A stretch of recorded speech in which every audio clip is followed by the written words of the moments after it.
자, 오늘은 이 콩고로 떠나보겠습니다. 이 콩고는 아프리카의 중간쯤에 있죠. 그러니까 적도 근처에, 그러니까 가장 더운 곳에 있습니다. 우리가 흔히 생각하는 그 열대 우림이 있고 막 이런 그런 곳이고, 콩고라는 이름은 이제 그 콩고 강을 중심으로 해서 그 일대 지역이라는 데서 이제 나온 것으로 알고 있습니다. 그런데 콩고는 이제 유럽 식민지 당시에 벨기에령 콩고, 프랑스령 콩고 이렇게 나뉘어져 있어서 그 벨기에령 콩고와 프랑스령 콩고가 지금도 두 나라로 되어 있어요. 그래서 콩고 민주공화국이 있고 콩고 공화국이 있습니다. 아무튼 그런 나라로 떠납니다. 그런데 이제 여기 나오는 그 나라는 사실은 작가가 만들어낸 허구의 장소입니다. 그러니까 실제 콩고라고 지명을 하지 않고 뭐 다른 이제 이름으로 이렇게 가상의 나라를 이제 하나 설정을 해놓고 그곳을 무대로 벌어지는 것이죠. 그런데 뭐 사실 그게 콩고라고도 할 수 있고요. 콩고가 아니라 아프리카의 어떤 한 아프리카 여러 나라의 한 전형 뭐 이렇게 볼 수도 있습니다. 자, 바로 소개해드릴 책은 이 죽음 뒤의 삶이라는 책입니다. 제목이 좀 그렇습니다. 그죠? 죽음 뒤의 삶이라고 해서 마치 무슨 그 뭐 영적인 사후 세계 뭐 이런 걸 다루는 것 같은데 실은 그것과는 전혀 관계가 없습니다. 이것은 그 아까 말씀드린 그런 가상의 한 나라에 아주 그 엄청난 그 세습 독재 권력이 있고요. 그 세습 독재 권력 속에서 빚어지는 그야말로 참 황당무계한 이야기들이 가득 들어 있습니다. 자, 이 작가부터 소개를 해드리면요, 이 사람은 소니 라부탄시라는 작가입니다. 본명은 마르셀 응초니라고 되어 있는데요. 아까 제가 벨기에령, 프랑스령 이렇게 말씀드렸는데 벨기에령 콩고에서 태어났고요. 프랑스령 콩고에 삽니다. 그래서 콩고 공화국에 속한 그런 사람이죠. 부친은 벨기에령 콩고, 모친은 프랑스령 콩고 이렇게 태어나서 그 사이에서 태어나서 프랑스령 콩고가 독립을 하면서 그쪽으로 이제 이주를 해서 살게 된 사람이죠. 그러니까 이 콩고의 어떤 역사가 이 가족의 역사에 응축되어 있는 셈입니다. 그리고 이 사람은 이 작가이지만 또 연극인이기도 합니다. 극단을 만들어서 활동도 하기도 하고요. 그래서 프랑스 어권의 유명한 작가로 프랑스령 콩고니까 그래서 프랑스에서 많이 알아주는 그래서 또 책도 그런데 거기서 많이 나오고요. 또 프랑스 어권 문화 속에서 상도 받고 이래서 유명해진 사람입니다. 자, 그런데 1900 제가 알기로 47년생입니다. 그런데 1995년에 세상을 떠났어요. 그러니까 꽤 일찍 세상을 떠났죠. 단명한 사람인데 뭐 하원 의원도 하고요, 정치 활동도 했어요. 그런데 그 독재 정권에 좀 이제 저항하는 이런 쪽이 돼서 탄압을 좀 받았고 뭐 출국 금지도 당하고 공직도 박탈당하고 뭐 이런 상황에서 에이스에 감염이 됐습니다. 그래서 치료도 제대로 받지 못한 채 그렇게 세상을 떠난 것으로 이렇게 알려져 있습니다. 아까 이제 제가 연극인이라고도 말씀을 드렸는데 그래서 그런지 이 책은 제가 느끼기에는 연극적인 요소가 굉장히 강합니다. 자, 이 무대가 가상의 나라라고 했는데 가상의 나라에 아주 엄청난 독재자가 있습니다. 자기들 스스로가 육식주의자 이렇게 표현을 합니다. 그래서 뭐 영혼의 영도자니 무슨 뭐 온갖 그런 뭐 뭐랄까요 그 수식어가 붙은 호칭을 가진 사람인데 여기서는 그냥 이제 그런 걸 다 줄여서 영도자 이렇게 표현을 하는데요. 그러니까 우리 한반도의 뭐 한국식으로 이야기를 하면은 소위 말하는 뭐 최고조는 뭐 그런 호칭을 가지고 있는 거죠, 여기서.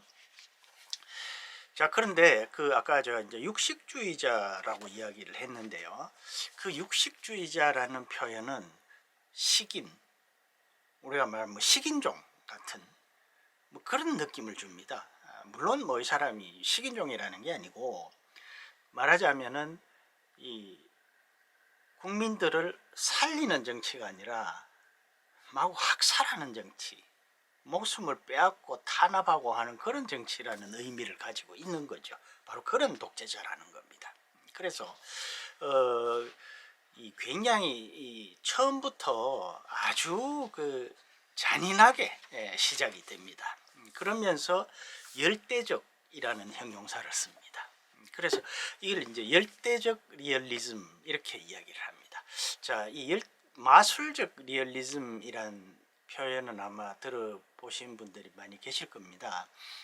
남미 쪽의 작가들이 그 판타지 같은 게 섞여서 이 현실을 묘사를 하는데, 황당무계한 판타지가 막 섞여 있는 거죠. 그런데 사실은 그 리얼리즘이라는 것이 현실을 정확하게 그냥 사실적으로 묘사하는 게 리얼리즘 아니겠습니까? 그런데 이 어떤 현실은 그냥 사실적으로 묘사해서는 사실적이 아닐 수 있다는 거죠.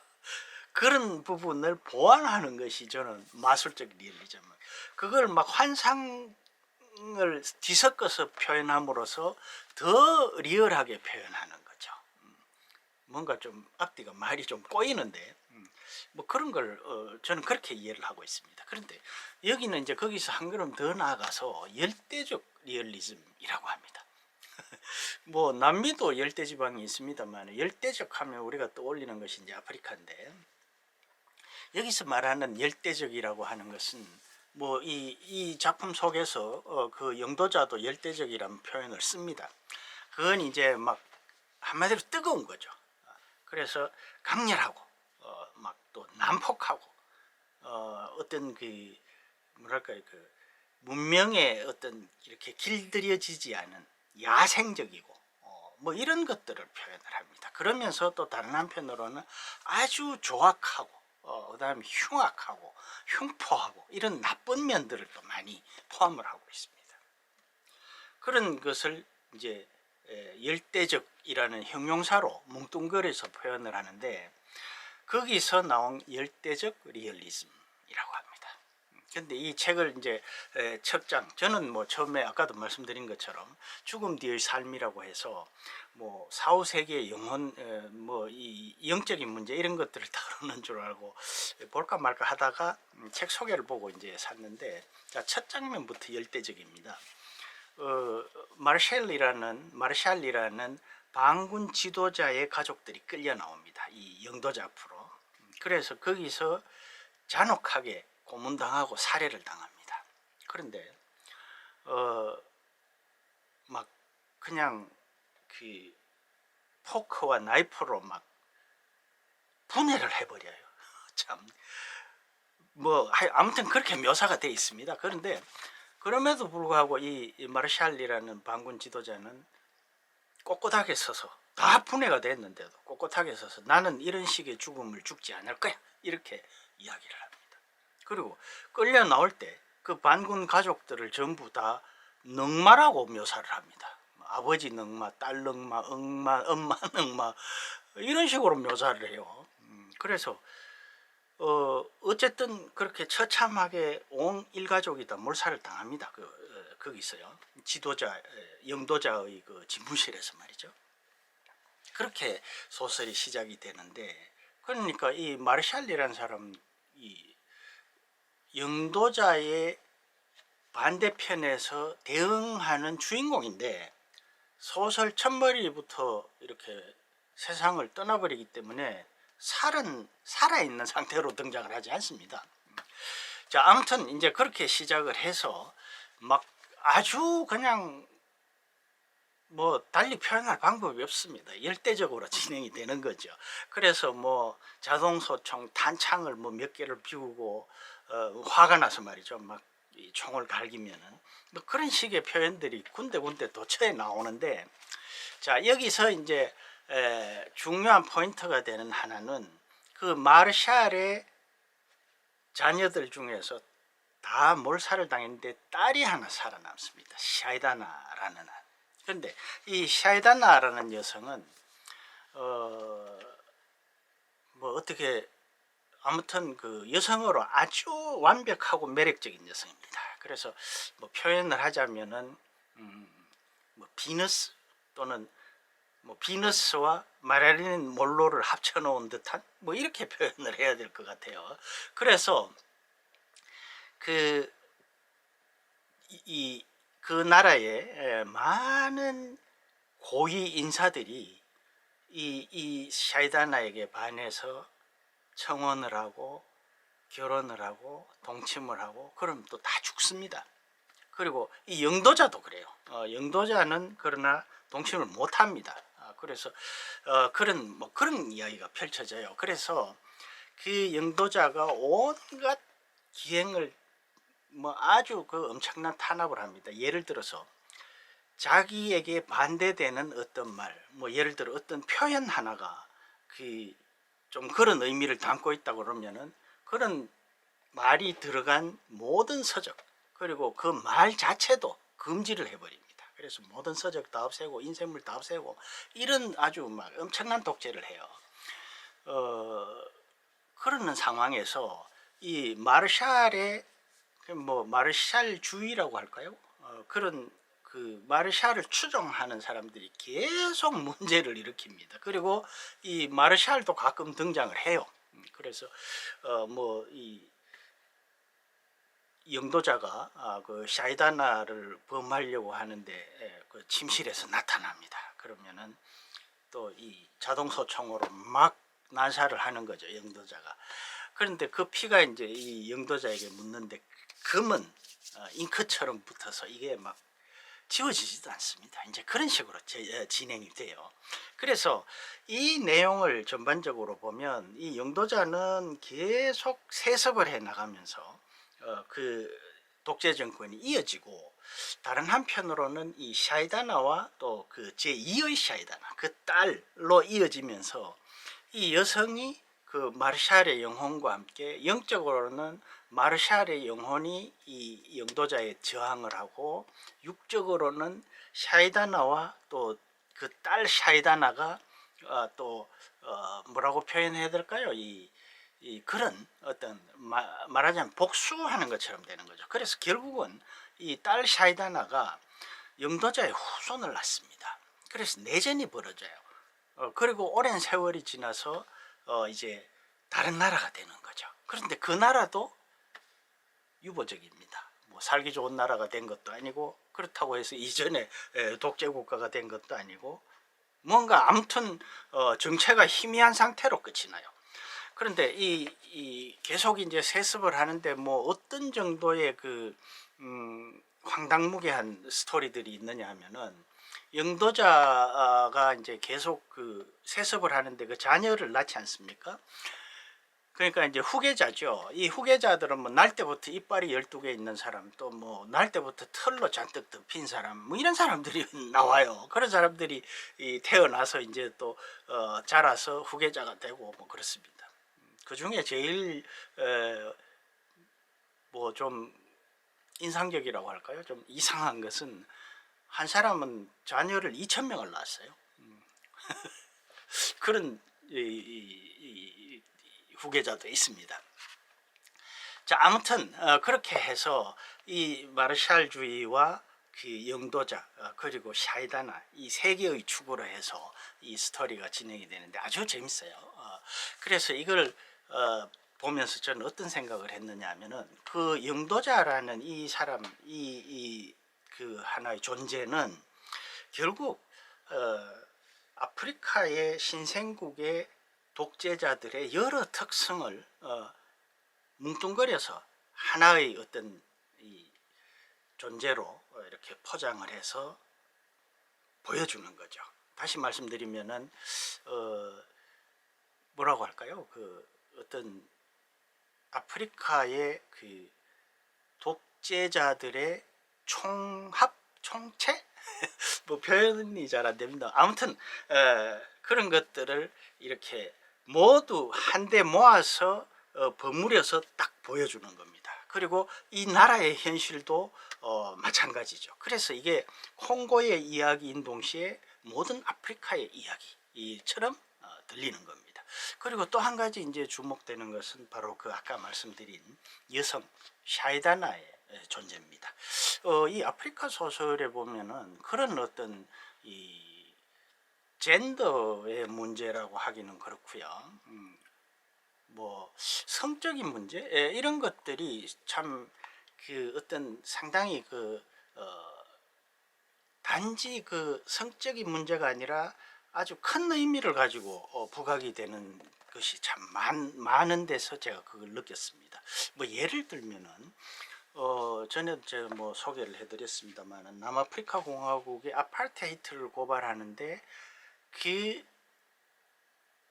흑인 남성, 흑인 청년이 백인 소녀를 강간한 것으로 소설이 그걸 중심으로 이어집니다. 그러니까 우리가 생각할 때는 아파르테이트, 뭐 우리가 아니라 제가 생각할 때는 아파르테이트를 고발하면 뭔가 좀 이렇게 고상하게 참 투쟁적 이래야 될 것 같은데 강간범이 주인공이에요.